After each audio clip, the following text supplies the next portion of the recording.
السلام عليكم ورحمة الله وبركاته. عاملين ايه؟ يا رب تكونوا بخير. وحشتوني جدا جدا جدا. حلقة النهاردة يا جماعة تبقى حلقة مهمة قوي، هتبقى حلقة مهمة جدا. هنتكلم كده باختصار وبسرعة عن شكل وملامح الموسم الجديد لنادي الزمالك يبقى عامل ازاي. خلينا بقى نخش الموضوع، وعايزين بقى نقسم الموضوع كده لثلاث نقاط. النقطة الأولى هي طبعا نقطة المدرب، لأن في اللحظة اللي أنا بصور فيها الحلقة دلوقتي الزمالك بدون مدرب، مفيش مدرب في نادي الزمالك. النقطة التانية اللي هنتكلم فيها وهي نقطة تجديد العقود. اللعيبة اللي قاعدة دلوقتي معانا حاليا وعقودها بتخلص، اللي ممكن نجدد لها، ممكن ما تجددش، ممكن تمشي، ومين اصلا اللي احنا نجدد له، ومين شايفين اللي هو مش مناسب ونقول له شكرا. دي النقطة التانية اللي هنتكلم فيها. اما بقى بالنسبة للنقطة التالتة فهي يعتبر اهم نقطة، وهي نقطة الصفقات.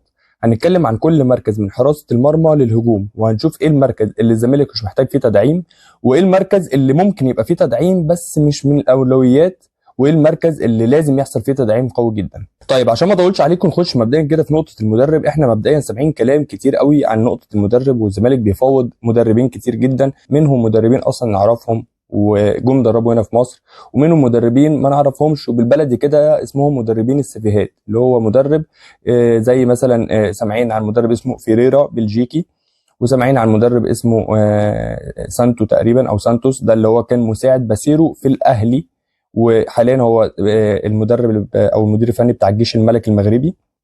سامعين اسماء كتير برضو، وسمعنا قبل كده عن موسيماني، وسمعنا عن موكيانا اللي هو كان ماسك الوداد وكان مساعد موسيماني. كل الكلام دوت عمال يتقال وما شفناش اي حاجه منه، ولحد دلوقتي مش عارفين اصلا مين المدرب اللي جاي الزمالك. انا شخصيا عندي اسم مدرب وشايف ان هو مناسب جدا ومدير فني قوي جدا، بس للاسف انا ما سمعتش اي ترشيحات عن اسمه لتدريب نادي الزمالك، وهو المدرب التونسي معين الشعباني. معين الشعباني مبدئيا حاليا هو المدير الفني لنادي نهضة البركان المغربي. اخذ مع نهضة البركان الكونفدرالية، واخذ معاهم الدوري المغربي بدري جدا، يعني حسم البطولة قبل ما تخلص بحوالي 6 أو 7 جولات. بالاضافة طبعا اللي هو خد قبل كده دوري ابطال افريقيا مره تقريبا او مرتين مع الترجي التونسي.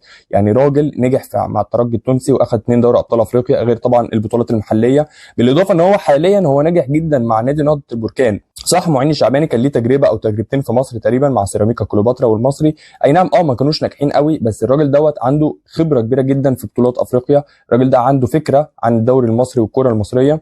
الراجل دوت ناجح وشخصيه قويه وذكي، وشايف ان هو حتى الموضوع مش هيبقى صعب، يعني مش هيبقى موضوع صعب قوي ان احنا نجيبه من نهضه البركان المغربي. طيب عشان بقى نخش في النقطه الثانيه، والنقطه الثانيه هيبقى فيها شويه كلام كتير برضو. احنا مبدئيا عندنا لا يقل عن 6 أو 7 لعيبه او 8 لعيبه كمان عقودها كانت تقريبا بتخلص. في ناس خلاص عرفنا مصيرهم ايه، وفي ناس لسه مصيرهم متعلق. الناس اللي احنا عرفنا مصيرهم ايه مبدئيا كده، في اللاعب احمد السيد زيزو، اوريدي خلاص كان عقده بيخلص وقصته انتهت وراح النادي الاهلي. عندنا كمان الكابتن الكبير الاسطوره محمد عبد الشافي اللي اعلن اعتزاله، وبنشكره طبعا على الفتره اللي قضاها معانا سواء في الملاعب فنيا او اخلاقيا او كليدر وقائد. عندنا كمان اللاعب الثالث وهو حمزه المسلوسي. حمزه المسلوسي اللي عمل معانا فترات برده كانت قويه جدا، بالذات لما بقى يلعب مساك في اخر سنتين ثلاثه. هو اي نعم جه في مركز الباك يمين كان مستواه اقل من المتوسط، لما لعب مساك عمل مواسم فنيه كبيره جدا، بالاضافه ان هو لعيب اخلاقيا عالي جدا. وانا مش عايز بصراحه الحته العاطفيه بتاعت جمهور نادي الزمالك ترجع تاني. احنا شفنا الفتره اللي فاتت قد ايه ان كل اللعيبه بتفكر في مصلحتها، واي لاعب بيجي قدامه فرصه انه يطلع احتراف في الخليج، او انه يروح النادي المنافس، او انه يروح النادي الاهلي، او انه يروح يلعب في اي حته، ما بيفكرش وبينسى العواطف وبينسى الفتره اللي قضاها معاك وبينسى اللي انت عملته معاه، وبيقول انا رايح لمصلحتي. فانت كمان تفكر في مصلحتك. انت دلوقتي عندك 3 لعيبه اجانب في خط الظهر بس، وهما صلاح مصدق، حمزه المسلوسي، وبنتايج. فمش معقوله في عز ما انت عندك كوارث قدام في الهجوم وفي نص الملعب هتلعب ب3 اجانب في خط الدفاع. طبعا كنت لازم ان انت تشوف مين اقل واحد فيهم حاليا فنيا، وانا كنت شايف ان فعلا القرار الصح هو حمزه المسلوسي، بسبب اصابته الطويله، بسبب ان هو هيحتاج وقت كبير جدا على ما يرجع فورمه زي الاول، بسبب كمان ان هو اصلا عقده بيخلص. يعني الموضوع اصلا مش محتاج ان انت تبيعه وتسوقه والكلام دوت، هو اوريدي خلاص عقده بيخلص، وانت عندك 2 ورا اجانب. طب مين عندك كمان عقوده كانت بتخلص وعرفت مبدئيا كده مصيره ايه؟ هو المدافع محمود حمدي الونش. بس دوت بقى العكس عن اللي انا قلتهم خالص، ده مكمل معاك بنسبه 99%. خلاص الونش مكمل في الزمالك. طلع اشاعات كده ان هو يروح الاهلي وان هو مش هيكمل، بس الموضوع اتحسم وهو مكمل في الزمالك. محمود الونش اضافه قويه جدا، لو رجع فورمته هيبقى من اقوى مدافعين الدوري المصري. طيب مين بقى اللي لسه متعلقين معانا، اللي احنا لسه مش عارفين مصيرهم ايه؟ اللي لسه متعلقين معانا عندنا مبدئيا كده من ورا لقدام محمد صبحي ومحمد عواد. عندك كمان حسام عبد المجيد، وعندك عمر جابر، وعندك عبد الله السعيد، وعندك دونجا. مبدئيا كده انت عندك صبحي وعواد، هتجدد لواحد بس منهم، مش هتجدد للاثنين. انا شخصيا شايف ان مستوى الاثنين حاليا مش اقوى حاجه، شايف ان مستواهم متوسط، وفي فترات كمان بيبقى اقل من المتوسط. فشايف ان انت لازم هتستغنى او هتشكر واحد منهم توجه له الشكر، والتاني بس اللي هيجدد. مين تاني لاعب هنتكلم عنه دلوقتي؟ هو حسام عبد المجيد. حسام عبد المجيد هو اهم تجديد لازم ان انت تخلصه. حسام عبد المجيد باختصار هو احسن مساك في الدوري المصري حاليا، بالاضافه ان هو لعيب سنه صغير. فانت مع هنقول مثلا عواد، انا شخصيا ارجح عواد عن صبحي، فهنقول ان عواد يجدد وحسام عبد المجيد يجدد. عندك عمر جابر وعبد الله السعيد، انا شخصيا برضو شايف ان كل واحد يجدد منهم على الاقل سنه او سنتين، لان انا بصراحه شايف ان عمر جابر فنيا عمل الموسم اللي فات موسم كان حلو جدا. عمر جابر في مواسم كان بيبقى يعني لحد ما عارف اللي هو ايه، ملوش حس وملوش تاثير قوي، لكن الموسم اللي فات بالتحديد عمر جابر كان مؤثر، وفي ماتشات كتير جدا كان هو مؤثر فيها وعمل اسيستات مهمه جدا، بدايه من السوبر الافريقي لحتى ماتش الاهلي اللي في الدوري الدور الاولاني، وماتش الكاس بتاع بيراميدز. يعني شايف ان عمر جابر كان ليه تاثير. عبد الله السعيد ستيل هيفضل عبد الله السعيد، لعيب قوي، لعيب حاله استثنائيه، لعيب اسطوره ليدر. وشايف ان عبد الله السعيد وعمر جابر خلي بالك هم اخر لعيبه ممكن ان هم يبقوا ايه، اللي هم القائدين اللي في الفرقه. بعد كده هتلاقي مستوى الاعمار كله خلاص قل، والفرقه كلها بقت شباب، فانت لازم تسيب واحد او اتنين يبقوا اللي هم سنهم كبار. طيب مين تاني ممكن نتكلم عنه دلوقتي برضو العقد بتاعه بيخلص؟ هو دونجا. دونجا اللي الكيرف بتاعه كل موسم عن موسم بينزل، لحد ما الموسم اللي فات وصل لمستوى سيء جدا. فشايف ان دونجا، انا شخصيا رايي ان احنا نوجه له الشكر وما نجددش عقده، لان دونجا مستواه حاليا هو اقل من المتوسط، وكل موسم اصلا المستوى بتاعه بينزل اكتر من الموسم اللي قبليه. طب نخش بقى على النقطه الثالثه. النقطه الثالثه اللي احنا هنتكلم فيها كتير شويه، ونقطه مهمه جدا، وهي نقطه الصفقات. ايه المراكز مبدئيا اللي الزمالك محتاج فيها صفقات؟ هنبدا كده مبدئيا بمركز حراسه المرمى، اللي احنا قلنا لازم هنستغنى عن واحد من الحارسين اللي موجودين دلوقتي معانا في الزمالك، وهو مثلا هنقول محمد صبحي. فانت كده مضطر يجيب جون تاني. مين اللي ممكن يجي مكان محمد صبحي؟ انا شخصيا عندي ترشيحين. شايف الترشيح الاولاني والاحسن والافضل، وهو حمزه علاء. حمزه علاء اللي هيجي لك فري من غير ما تدفع فيه ولا مليم. حمزه علاء اللي عمل اداء هايل مع منتخب مصر الاولمبي والشباب. حمزه علاء اللي ما خدش فرصته الاهلي بسبب وجود الشناوي ومصطفى شوبير. بالاضافه لكده ان حمزه علاء سنه صغير، فالراجل دوت لو جه عندك اداك 5 6 7 سنين هيبقى مؤثر، وهيبقى من احسن الاجوان اللي في الدوري المصري. طب لو موضوع حمزه علاء ما كملش، ايه اللي انت هتعمله؟ انا شايف مبدئيا ان انت تجيب محمود جاد. انا عارف ان محمود جاد عليه علامه استفهام، ومش هو احسن جون في مصر، وشايف ان مستواه مش فارق قوي عن محمد صبحي، بس هيفضل برضه احسن من محمد صبحي. وشايف ان محمود جاد لو قارنته بحراس المرمى في كل الانديه في الدوري المصري هتلاقيه احسن من ناس كتير. للاسف احنا المركز دوت عندنا فيه مشكله عامه في الانديه كلها. طب هنتكلم عن مركز المساك. ومركز المساك مبدئيا كده احنا عندنا فيه حاليا 5 لعيبه، وانا شايف ان المركز دوت محتاج تدعيم، لكن مش من الاولويات. يعني لو انت هتكلمني عن مراكز ثانيه هقول لك لا، دي ضروريه لازم تدعم. لكن مركز المدافع والله جبت لعيب خير وبركه. طب لو ما جبتش، شايف انه مش هتبقى مشكله قوي، لان باختصار كده انت عندك فيه 5 لعيبه حاليا، وهم حسام عبد المجيد، محمود الونش، صلاح مصدق، مصطفى الزناري، وعندك اللاعب اللي جبته من الجونه احمد سامي. انا شخصيا شايف ان احمد سامي يطلع اعاره، لان هو ما لعبش ومش هياخد فرصه في عز وجود الاربع مدافعين اللي انا قلتهم دلوقتي. فطلعه اعاره، خليه يلعب في اي فرقه عشان حتى تشوف مستواه عامل ازاي. لو انت حابب تدعم المركز دوت وتجيب لاعب في المركز دوت، فانسب واحد هو عمر الفايد، اللاعب المصري الصغير اللي بيلعب في تركيا حاليا، اللي كان من طلع من ناشئين المقاولين، اللي بيفكرني باحمد حجازي جدا. شايف ان الراجل دوت كويس جدا، شايف ان اللعيب دوت قوي جدا. طب مين لو عمر فايد هيفضل مكمل في الاحتراف ومش هيرجع مصر؟ شايف ان مرعي بتاع فاركو، انا سامع عليه كلام وسامعين كلنا ان هو شويه يقولوا رايح الاهلي، شويه رايح بيراميدز، شويه رايح الزمالك. فانا شايف ان مرعي هو البلان بي في حته المدافعين، رغم ان انا هرجع اقول لك برضو ان مركز المدافع مش محتاجين فيه تدعيم كتير قوي او قوي، او خلينا ندعم المراكز اللي فيها مشكله الاول. طيب مركز باك الشمال مش هنتكلم عليه خالص، لان مركز باك الشمال هو المركز الوحيد اللي في نادي الزمالك اللي هو ما فيهوش اي مشكله تماما في وجود فتوح وبنتايج. الاثنين بصراحه على مستوى عالي جدا، الاثنين عملوا موسم حلو قوي الموسم اللي فات، فالمركز ده مش محتاج اي تدعيم. هنروح للمركز الباك يمين، برضه هنتكلم ان مركز الباك يمين ممكن يحتاج تدعيم، لكن مش من الاولويات. اصبر عليا عشان الكوارث كلها جايه قدام، ما تستعجلش، انا هجي لك كده كده اصلا ايه من المركز الجاي اللي هو بتاع نص الملعب، وانت طالع بقى هنقعد نرغي ونتكلم كتير قوي. بس مركز الباك اليمين في وجود عمر جابر، وفي وجود محمد شحاته اللي بيلعب باك يمين، وفي وجود مصطفى الزناري اللي ساعات بيلعب باك يمين لو عايز تقفل على فرقه مثلا بتهاجمك، وفي اصلا انت عندك احمد محمود اللي هو اصلا اللعيب اللي هو بتاعك اللي هو اصلا ما خدش فرصه خالص. فشايف ان المركز ده ممكن تجيب بديل لعمر جابر، لكن لو ما جبتش فانت عندك عمر جابر وعندك احمد محمود، عندك محمد شحاته بيلعب الباك اليمين حلو قوي، عندك مصطفى الزناري بيلعبها كباك يمين بيدافع بيقفل على مثلا وينج تقيل او حاجه. فشايف ان هو مش محتاجه. طب نخش بقى على المركز اللي هنتكلم فيه كتير جدا، وهو مركز نص الملعب. مركز نص الملعب سواء بقى المركز اللي هو رقم 6 او رقم 8، انت عندك لعيبه كتير قوي في المركز دوت دلوقتي في الزمالك، لكن كلهم مستواهم وحش، كلهم مستواهم سيء باستثناء محمد شحاته. هتكلمنا عن دونجا هقول لك مستواه سيء جدا، هتكلمنا عن سيف جعفر هقول لك برده مستواه مش قوي ومش ده اللعيب اللي يشيل نص ملعب الزمالك. هتكلمنا عن محمود جهاد هقول لك برده لعيب ضعيف ومش مش هو ده اللعيب اللي انا شخصيا شايفه متهور واصاباته كتير، ومش مش هو ده برده اللعيب اللي يشيل نص ملعب الزمالك. فانت من الاخر ما عندكش في المركز نص الملعب ده كله كده غير محمد شحاته، وانا شايف ان محمد شحاته وعبد الله السعيد هم اللي هيكملوا معاك الموسم في المركز دوت، واي حد تاني عندك في المركز دوت توجه له الشكر وتقول له كتر خيرك شكرا، وهتجيب مكانهم لا يقل عن 3 أو 4 لعيبه. طيب مين اللي ممكن نرشحه في المركز دوت؟ انا شخصيا عندي 2 أو 3 لعيبه، شايف ان ال2 أو 3 لعيبه دول لو جم الزمالك هيفرقوا جدا مع الزمالك في المركز دوت. مبدئيا كده هنتكلم على اول واحد وهو محمود صابر. محمود صابر اللي هو اصلا في لعيب في بيراميدز وبيلعب اعاره، كل شويه يطلعوا اعاره، مره لسيراميكا مره مش عارف لفين، واللعيب دوت مظلوم لان ما بيلعبش في فرقه كبيره وما بيلعبش مع فرقه جماهيريه. اللعيب دوت قوي جدا في نص الملعب، شويط ورجله تقيله جدا.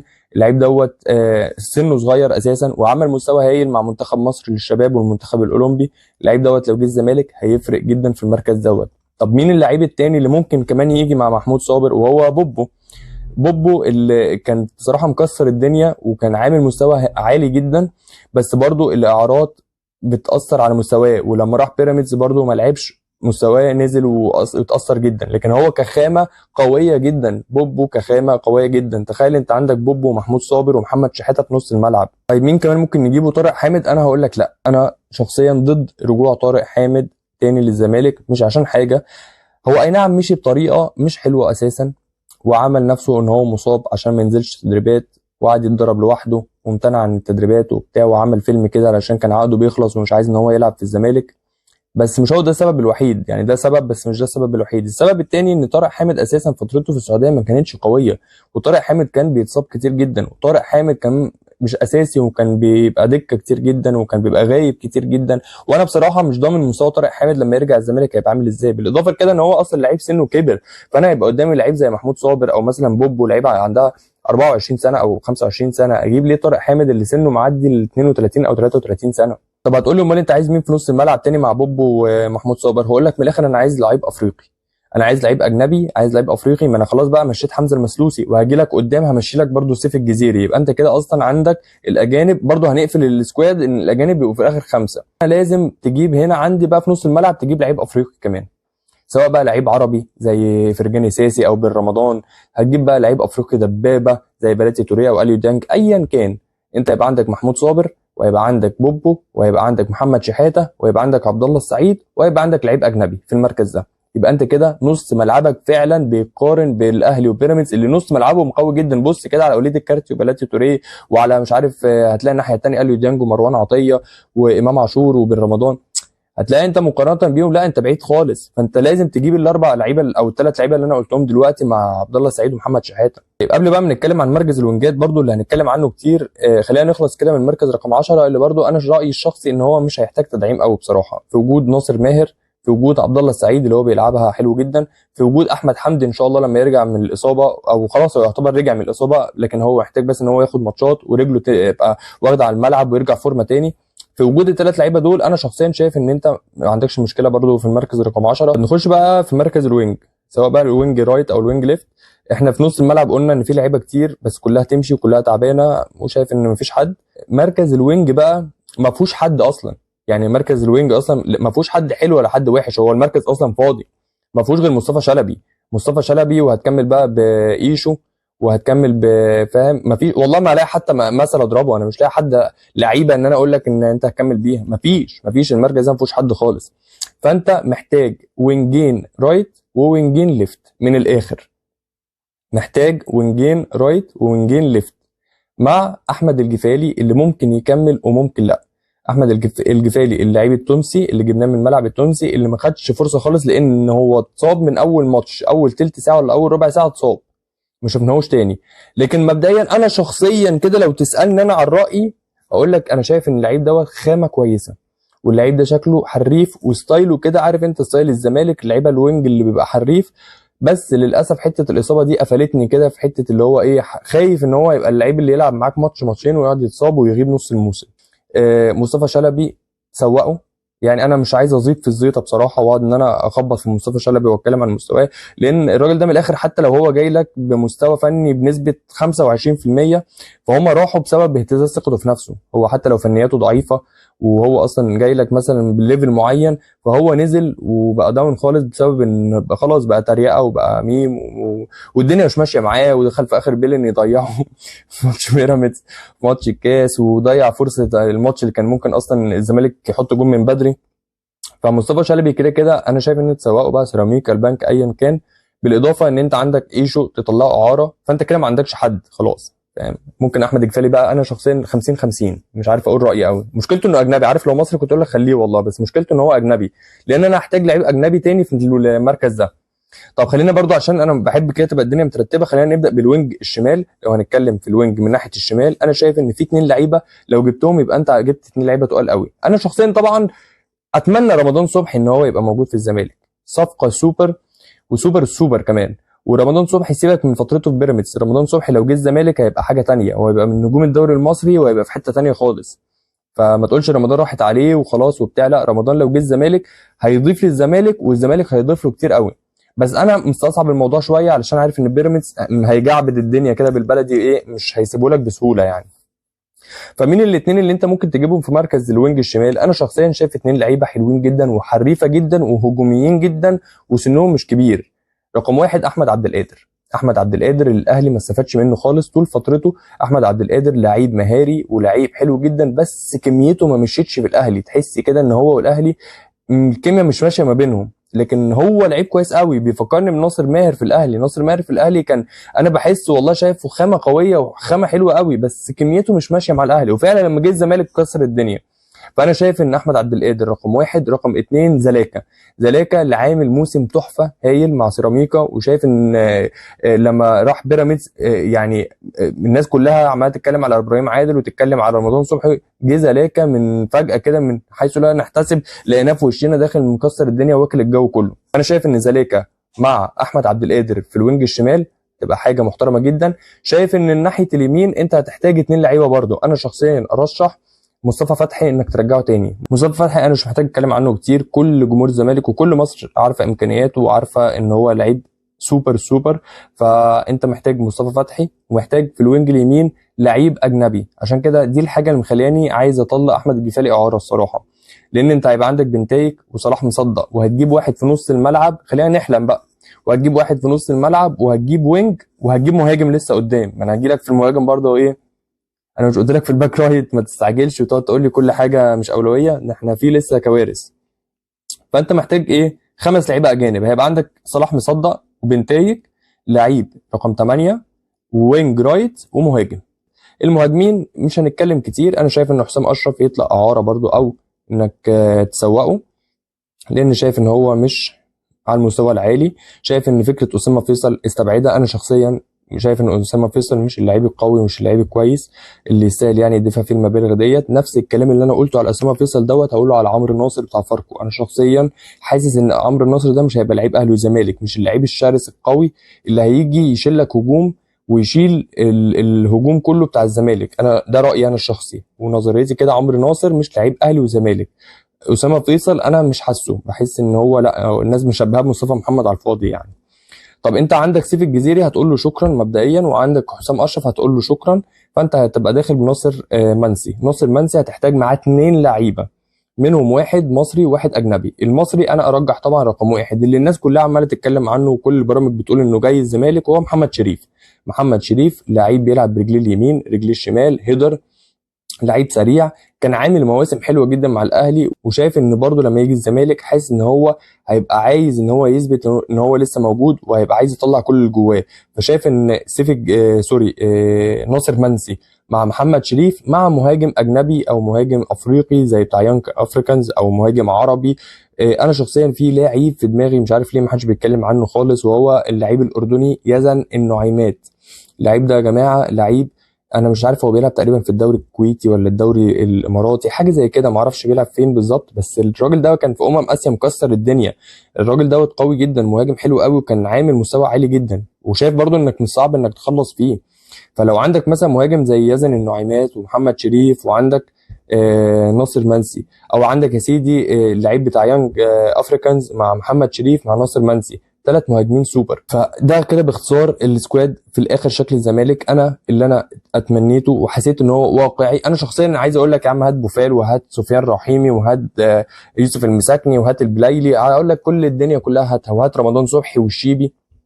بس انا بقول للناس السوبر، الناس الكويسه الواقعيه اللي تقدر ان انت فعلا تخلص فيها وتجيبها. فلو بدانا في الاخر خالص كده بقى من خط حراسه المرمى، هيبقى عندك السكواد بقى الشكل النهائي. بدايه كده من حراسه المرمى هيبقى عندك عواد وحمزه علاء. هيبقى عندك خط الدفاع حسام عبد المجيد، الونش، صلاح مصدق، مصطفى الزناري. هيبقى عندك باك رايت فتوح وبنتايج. هيبقى عندك باك ليفت عمر جابر واحمد محمود. نص الملعب هيبقى فيه محمد شحاته، محمود صابر، بوبو، ولعيب افريقي او لعيب اجنبي، وعبد الله السعيد. على اليمين او وينج رايت هيبقى مصطفى فتحي ولعيب اجنبي تاني. وينج ليفت هيبقى زلاكا واحمد عبد القادر. رقم 10 هيبقى عندك احمد حمدي وناصر ماهر. في المهاجمين هيبقى عندك ناصر منسي، وهيبقى عندك لعيب افريقي او لعيب اجنبي او لعيب عربي، مع محمد شريف مهاجم ثالث. بالاضافه طبعا انا رايي ان المدير الفني يكون معين الشعباني، المدير الفني التونسي. في الاخر اللي انا قلته دوت مش صعب انه يحصل. اللعيبه اللي انا قلتها بالمدير الفني اللي انا قلته دوت كلها اسماء سهل جدا الزمالك ان هو يخلص فيها. فده مبدئيا رايي انا. جمهور الزمالك، انت الصفقه الاساسيه والاولى في نادي الزمالك، انت العمود اللي بيتبني عليك كل اللي انا قلته دوت. كده كده هنخش الموسم الجديد بالروح وبالحب اللي دايما معتاد في كل موسم. خلينا نشوف اللي احنا قلناه ده كله هيحصل منه قد ايه. خلينا نقيم الاداره ونتكلم على الافعال اللي هي عملتها قبل ما الموسم يبدا، ونشوف هي عملت ايه من اللي احنا قلناه دوت. باذن الله لو الحلقه دي عجبتكم، اهم حاجه ما تنسوش تعملوا لايك وشير وسبسكرايب، وتكتبوا لي في الكومنتات رايكم في اللي انا قلته. انا حاسس في الاخر ان انا هتهاجم على الكلام ومش هيبقى عاجب ناس كتير، بس انا يمكن واقعي شويه. عايز اعرف انتوا بقى رايكم ايه. بالاضافه لكده لو الفكره عجبتكم اساسا احنا نقعد نتكلم كده وندردش شويه، سواء بقى على الزمالك او على الاهلي او على اي نادي، اكتبوا لي برده في الكومنتات. انا بحب الدردشه معاكم وبحبكم جدا، وان شاء الله نتقابل دايما على خير.